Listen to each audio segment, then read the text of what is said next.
The Mouse and the Motorcycle, Chapter 8, A Family Reunion.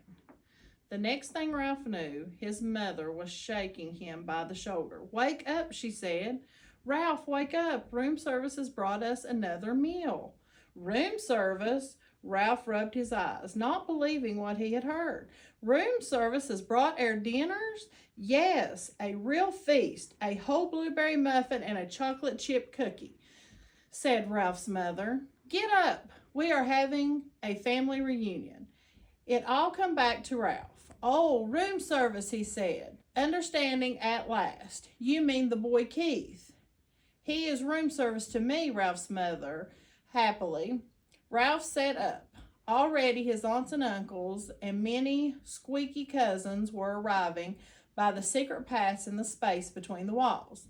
It was a long time since anyone had had enough food for a family reunion, and they were rejoicing in their mouse nest for everyone but Ralph. He was thinking of the motorcycle he had lost and the promise he had broken. He had a dull, heavy feeling in the pit of his stomach, and he did not feel like celebrating.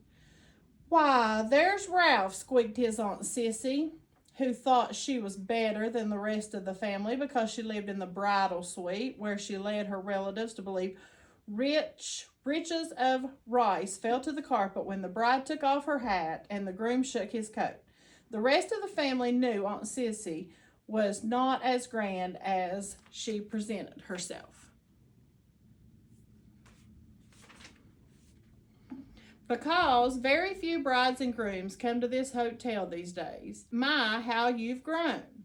Ralph never knew what to say when people told him how he had grown. "Well, well, if it isn't Ralph," said Uncle Lester, who had a nest inside the wall of the housekeeper's office where the maids dropped donut crumbs every morning at 10 o'clock when they had their coffee. "What's this I hear about you riding up and down the halls on a motorcycle?" Uncle Lester had a way of saying the wrong thing at the wrong time. "My land, a motorcycle?" said Aunt Dorothy. "Isn't that pretty dangerous?" "Wouldn't mind riding one myself if I were a few years younger," said Uncle Lester. "Ralph, show us your motorcycle," they squeaked.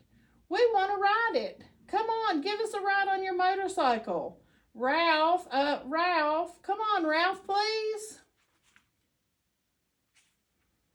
Ralph knew he was expected to be polite to all of his relatives, even the squeaky little cousins. Well, embarrassed and ashamed, he looked down at the floor. "I sort of lost the motorcycle in a pile of sheets and pillowcases." "Lost the motorcycle? Oh, Ralph," cried his mother. Ralph knew what she was thinking. Did this mean the end of room service? Did she have to go back to pilfering crumbs from her brothers and sisters?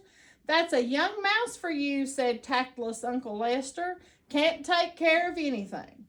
"If anybody asks me, I think it's a good thing he lost it," said Aunt Dorothy. "Riding a motorcycle is just plain foolish." All of the little cousins looked disappointed and sulky. "I don't think he ever had a motorcycle," said one. "I bet he just made it up," said another. Ralph felt terrible. The family reunion swirled on around him. The muffin and the cookies were divided. Cousins fought over the blueberries. Uncles, usually overweight uncles, asked for second helpings. Everyone talked at once. The little cousins finished their dinner and went racing around the mouse nest. The aunt and uncles raised their voice to be heard above the racket their children made. Suddenly there came from the knothole a noise that drowned out the squeaking and the squeals of the young mice at play. Shh! Not a mouse moved. They looked at one another, too terrified to speak. "Psst! Hey, Ralph, come on out," whispered Keith at the entrance to the mouse nest. Ralph's mother gave him a little shove, but no one spoke. With heavy feet, Ralph walked to the knothole, but he did not go into the room 215. "What do you want?" he asked. "You and your family better be quiet in there, or my mother will hear you. You know how she is about mice," Keith said. "I don't know why people say things are as quiet as mice. You sound like a pretty noisy bunch to me." Behind Ralph, his relatives began to tippy-toe quietly away to their own homes, leaving his mother to do all the cleaning up. "Did you have a nice picnic?" Ralph asked, dreading what he must tell the boy. "Yes. We saw the old mining town with a real jail with bars on the windows." Keith reached into his pocket and pulled out something curved and hard and white with a rubber band fastened to it. "I bought you a present," he said. "Come on out." Puzzled and curious, Ralph squeaked through the knothole. "What is it?" he asked.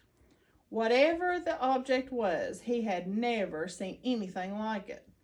"Half a ping-pong ball I found down in the game room," said Keith. "See, I padded the inside with thistledown and anchored the rubber band to the top with Scotch tape." "What for?" Ralph still did not understand.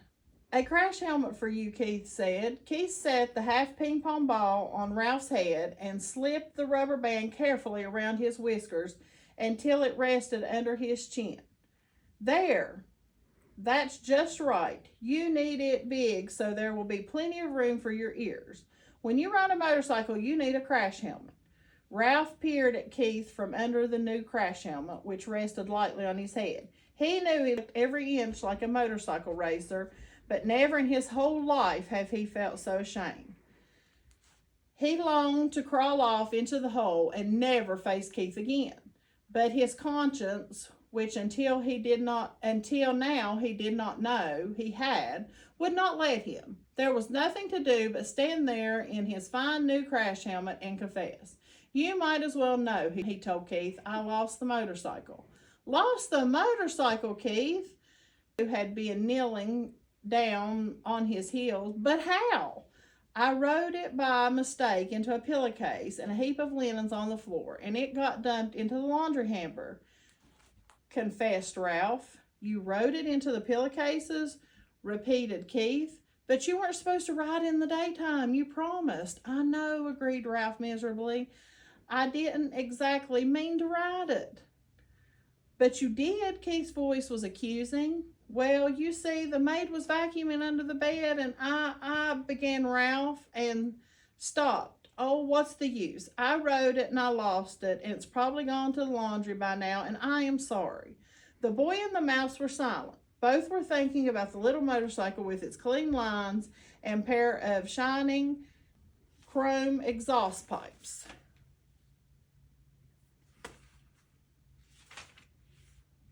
"That motorcycle was my very most favorite of all my cars," said Keith. "I saved my allowance and bought it myself." Ralph hung his head in his crash helmet. There was nothing more he could say. It was a terrible thing he had done. "I guess I should have known you weren't old enough to be trusted with a motorcycle," said Keith. The boy could not have said anything that would hurt Ralph more.